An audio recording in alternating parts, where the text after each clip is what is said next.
Hey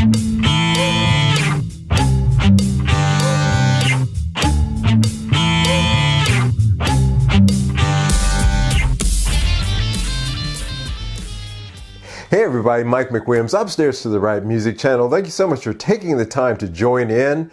A little bit of housekeeping, of course. We have a live stream that we do every Sunday evening between the hours of 11 p.m. Central European Time till a little bit past midnight. Don't try to go too long with it, but boy, do we cover a lot of interesting topics, and we would love it if you took the time to join in with us and engage in the conversation. I'm sure you'll have a lot of fun.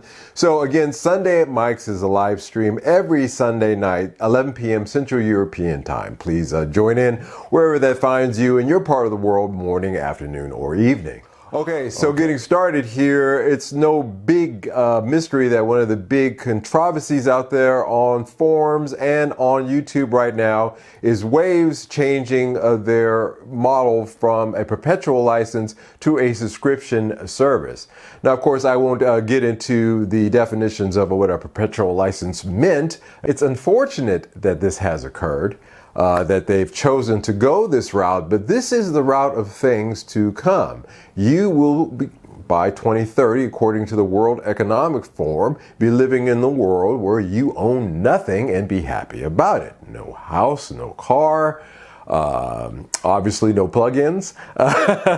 You can add to that list. You know, we already see that with ride sharing, where people are no longer opting to buy cars, they're actually just sharing them. We're seeing that when it comes to households as well, where nobody really owns a house, but a lot of people are living there. Who is the real owner really gets to the sum of what I'm getting to. The real owner of these things are not you. It really should start to give you guys some pause, because you might start to think to yourself, well, hey, wait a minute. If I don't physically hold it, then I don't really own it. And so I shifted away from an out-of-the-box recording situation to a completely in-the-box situation as far as my recording is concerned, and I am starting to have regrets about doing that for a lot of reasons. One of the things is failure points, regardless of whether Waves is working out for you that day or not. If your software, like in my case Studio One, of course there's Pro Tools, Cubase, and others, stops working on you, then you're dead in the water anyway. Back when I was younger, everything was hardware based, so we didn't have these issues. And one of the things that I'm really starting to see as a solution for myself going forward is to start moving towards a hardware-based system here. Now, of course, there are limitations to that. You can't take that one compressor and run it across multiple channels. No, you're going to have to really think about how you record things. And if you're no longer going to be recording into a computer, there's that as well. If you're not familiar with how to do that kind of work, you're going to have to reacquaint yourself. Fortunately, I can myself say that I can, regardless of the format, I can make it work.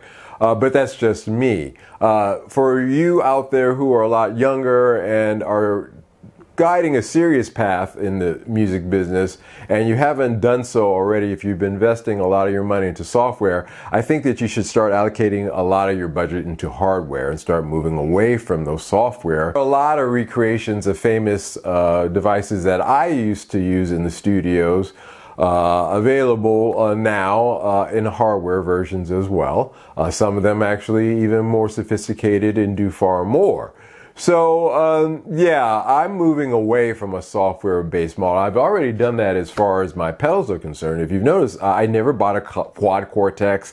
I never bought a Helix, Kempler. I never got into those things because I saw those as point of failures.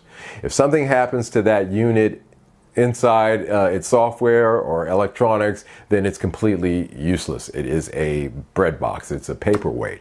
Whereas with a system that I have here with my pedals, if one of them goes bad, I can always replace it with another one and keep trucking. And I've decided that I'm going to take a similar approach to my recording going forward. So you will see some changes here at the studio. You'll start seeing over the next few months and years an increase of more hardware equipment here behind me. I certainly have the rack space for it. And that is the way that I'm going to go. And that's just to fight this tide of you will own nothing and be happy with it. No, I like to own things. And when I sit down to do a session, I don't want to wonder whether or not my software is going to update or not. It's just something that I don't want to do or even work. So something to think about, it's my 2 cents on this current controversy going on out there regarding, well, it's been ongoing, but Waves has brought it up to the forefront again. I myself am moving over to a hardware-based system. It's the way it's going to be. All right, thank you so much for taking the time to watch today. If you haven't subscribed, please take the time to subscribe with us. We'd love to have you join the community here. If you like today's show, don't forget to hit that like button. And until the next one, you guys take care. Bye-bye.